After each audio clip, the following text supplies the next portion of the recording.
Have you ever heard of a relationship gap year?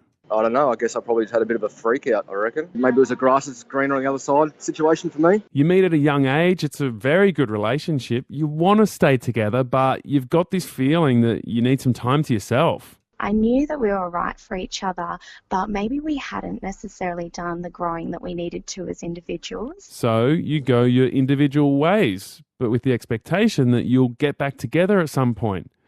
A relationship gap year. What do you think? Good idea, or should you just break up and see what happens? We're going to get deep and meaningful on this for the whole podcast today, but there will be a couple of quick updates on some important news stories. One about the government's plan to cut immigration and a battle between festivals and police. All right, let's do this. The relationship gap year. Please mind the gap between the train and the platform. On Triple J. Yes, mind the gap, the relationship gap. Let's find out if they can work. Here's Joe Lauder speaking to two people with two separate stories of breaking up. Let's find out how they came out the other side of the gap. Amelia met her partner Will when she was 14 and he was a couple of years older. I know some people don't believe in this, but we knew that we were each other's soulmates and it was right that we were together. We just hadn't completely grown up as adults yet. Did you think at the time, being 14, that you'd met the one? You just don't expect, and I was never the type of girl that was like, oh, I'm going to grow up and get married and that's what I really want in life. So it was a little bit scary for me to meet Will so young, and I was aware that it was going to be quite a serious relationship. After Amelia finished high school, they moved in together and they were loving it and loving being together, and they got engaged.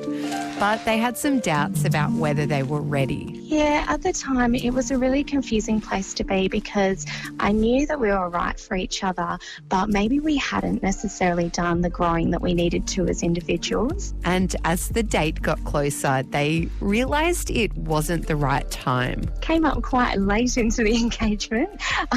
We had bought the dress, we'd paid for the venue, we'd basically paid for everything. I had spent an exorbitant amount of money on my dress. And it just came to a point where we said to each other, this is not the right time. I don't think we can do this right now. And it was devastating. It was honestly the most heartbreaking time in my whole life when we had to come to that decision. Rihanna met her boyfriend when she was 17 and he was 20. Yeah, so I sort of felt really young and inexperienced as far as relationships go. He had sort of previous relationships that were kind of more serious, and he, said that he really loved me and he was thinking long term, and I'd never really done that before. So in a roundabout way, I think I panicked. So I really wanted some time to be independent and figure out what I wanted and who I was. So that's sort of why I ended the relationship. Was it a hard thing to do? Really, really hard. It's really hard to explain to someone that you love them but you can't be with them. And it's an impossible thing to explain because for him, it's like, if you love me, then why can't you be with me? Pete was a little bit older, but he also had a bit of a commitment freak out. It wasn't a mutual decision. It was all my decision. What were you freaking out about? I don't know. Probably just, family, marriage, mortgage, the whole thing. He didn't want to break up for self-growth or anything like that. It was about seeing other people. Yeah, there wasn't any sort of noble reason for it. I think it was just purely selfish. I probably just wanted to see what else was out there. Play the field again a bit. She obviously meant a lot more to me than I was probably willing to admit to myself at the time. And it took me sort of 11 months and another relationship to realise that.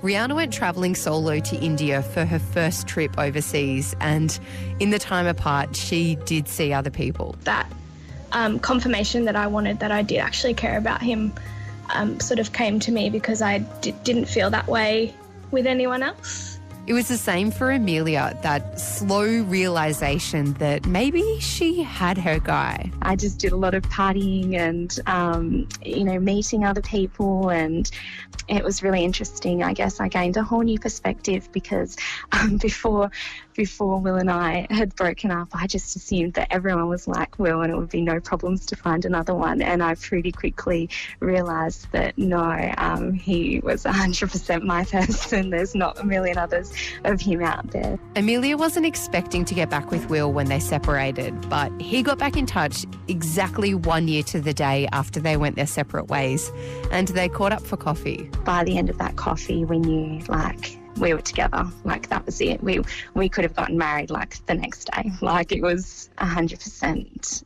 back on, which was the most amazing feeling. And, yeah, they've been together ever since, and after a couple of years, they even eloped and got married.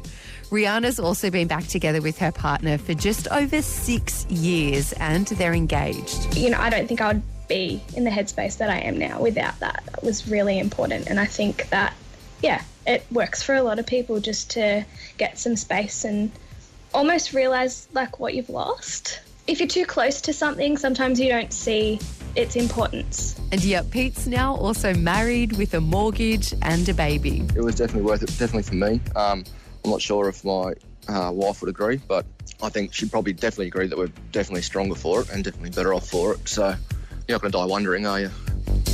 You're listening to Hack on Triple J. Worked out well for Pete and his partner, and beautiful endings for Amelia and Rihanna there, ending Joe Lauder's story. We're talking about relationship gaps. Rob from Byron's an expert on this as well. Relationship gap, break up or commit. Another person says, done it, so worth it. There's no baggage now. Just a great deal of respect and still a presence of young lust. Thank you. Another listener says, gap year 1 year after getting married was the best thing we ever did. Strongest point in our relationship thus far. That's an interesting one. I'd love to hear from you. What do you think about this idea of a relationship gap year? Could it work? How would you do it? Would there be rules? Or should you just have the guts to break up? Love to hear from you. Give me a call, 1300 055536, 1300 055536. Erin, you tried it and it went badly. Yeah, unfortunately that is the case. But, I mean, I'm better off for it now in the long term, so I guess it wasn't exactly bad. Right. Did you set some kind of ground rules or have an agreement for this break? Yeah, so we were together 8 months before I left on student exchange. Like, I was fresh out of year 12, and we went into the relationship knowing that I was going to leave. And so we kind of just said, we'll go our separate ways when I go, and then, like, we can call and chat and whatever when I'm over in Europe. And then when I get back, we can meet up for coffee and see how it goes and try again. But, yeah, that wasn't exactly the way it went. So where did it get ugly? While you're away or only once you got back? Yeah, while I was away, it was probably a few months into it, I'd say. Like, the messages started to get shorter and I was getting one-word answers, and then it all kind of blew up and I got, like, multiple paragraphs and just kind of, I can't keep doing this with you being so far away. And I just kind of mentioned that, well, I can't really help it. I can't come back. And then after that, it just went south. Were you seeing other people?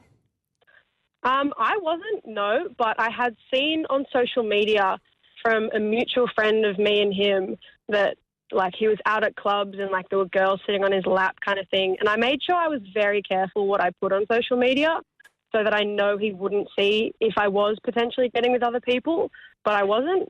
So I could tell he wasn't exactly committed to trying again at the end.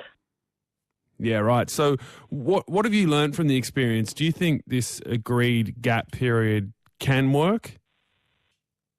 I think it can work if people are 100% committed. I think, like, if you're both really, really willing to give it a shot, then go for gold, and I wish you all the best. But I guess in this case, it just wasn't for us. Well, you'd only been together 8 months. Maybe that was part of it before, like 8 months before leading up to the gap. Yeah, I did live with him as well for about 3 months leading up to it. So, because there was some family problems and I had to move in with him. And that was all going really well and it was all fine.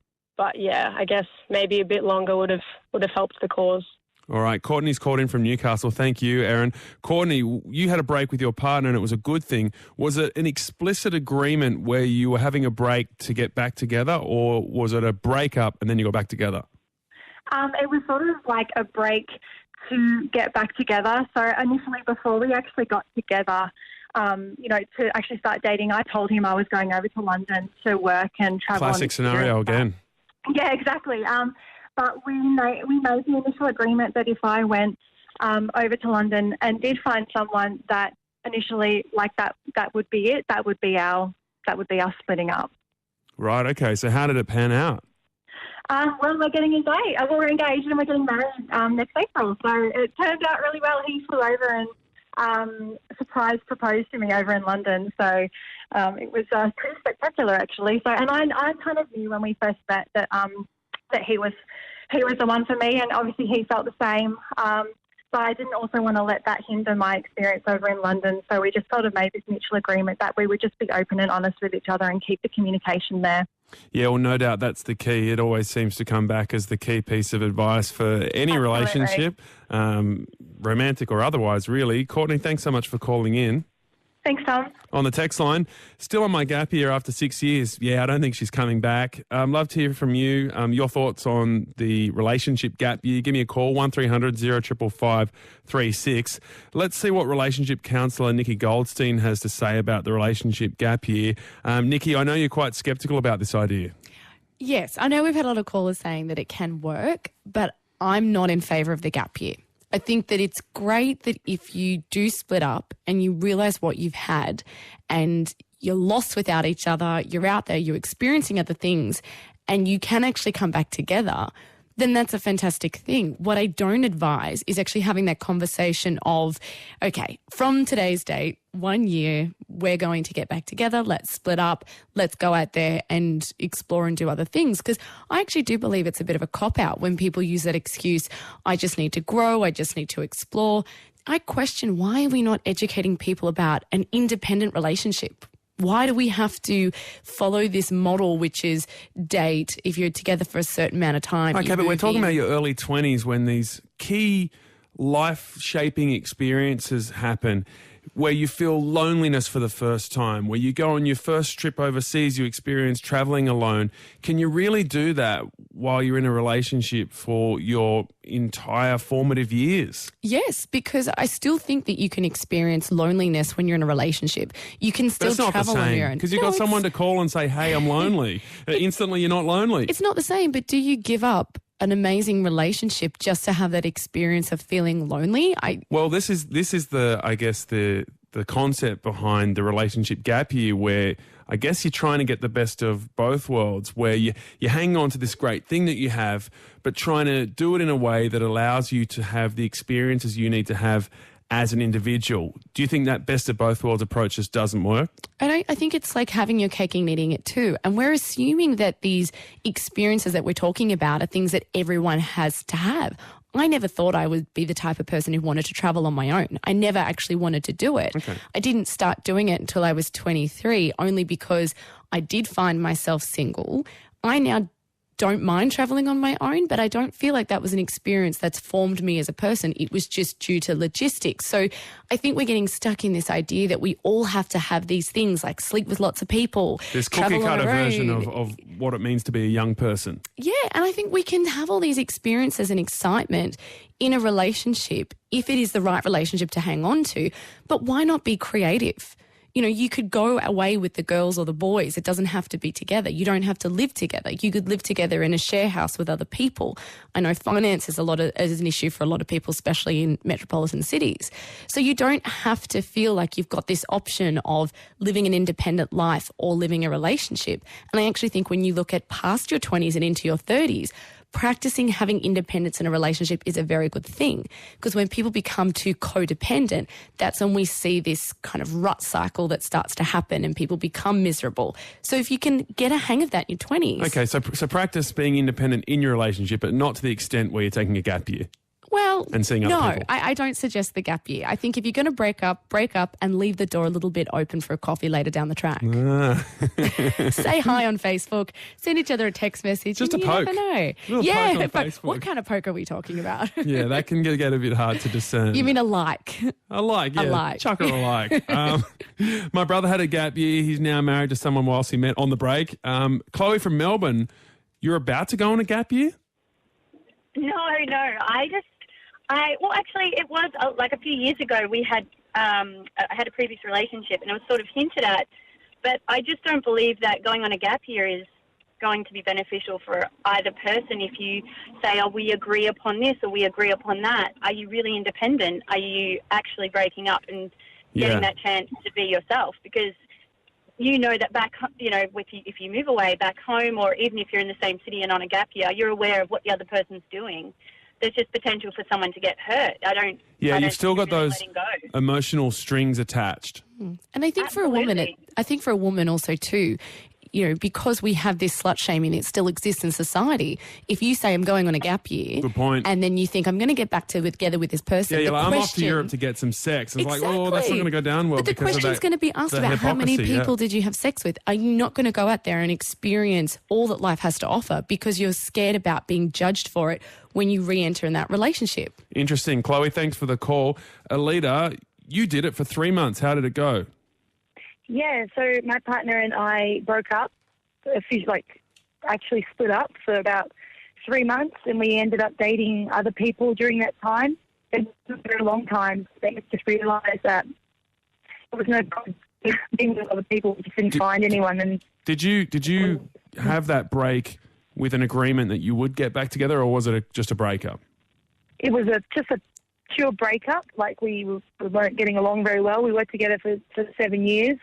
But yeah, we just didn't get along. And then when we did go out and find other people, we just didn't find that it was working with other people. But in saying that, listening to what people are saying, if my partner and I did decide to have a 1 year gap and we agreed to it, I couldn't help but feel offended that if my partner and I both agreed to go see other people for a year and then decided to get back together, even though I had a positive experience, I've gotten back with my partner after 3 months since then, and we couldn't be stronger.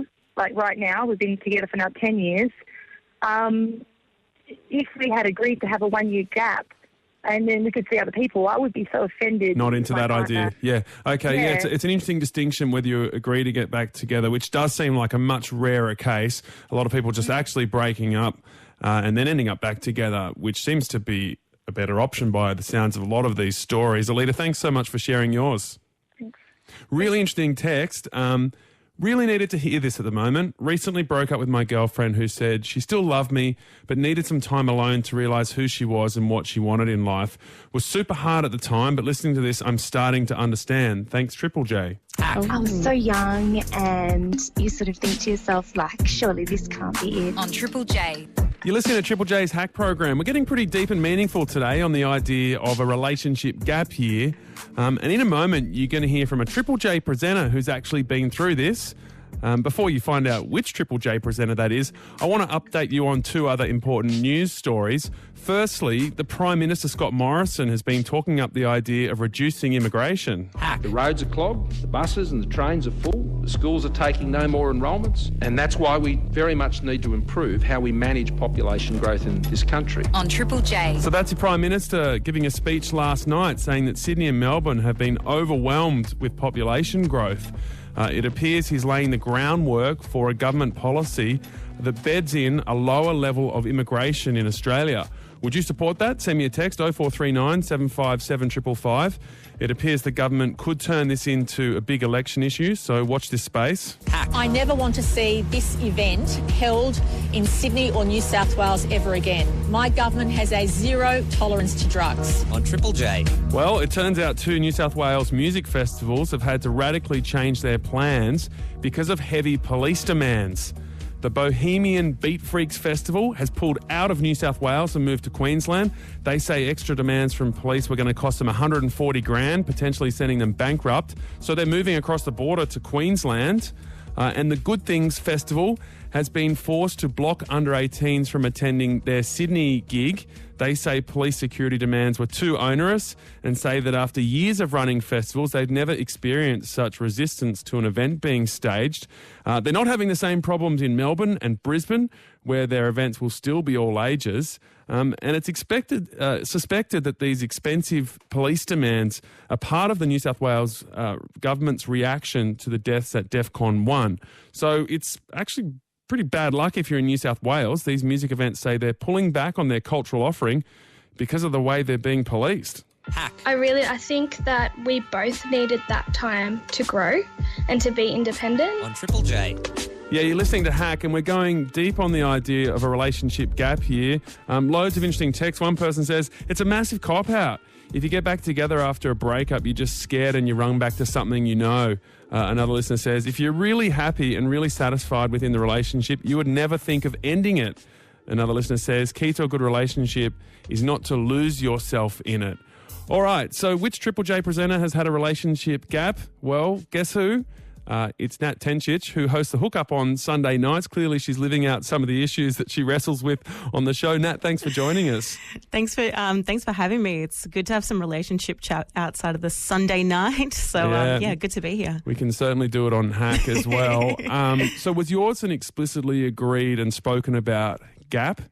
Well, it's a few versions of what people have been talking about today. Like the first instance was my partner of 5 years broke up with me in March last year, and that was really, really hard to take. I was absolutely devastated, and she was like, well, a lot of what was driving it was she wanted to see other people and to work out what she wanted. And I think she was having doubts about her own sexuality and wanted to kind of explore a bit. And, I can't hate her for that necessarily, but we ended up getting back together about 3-4 months later.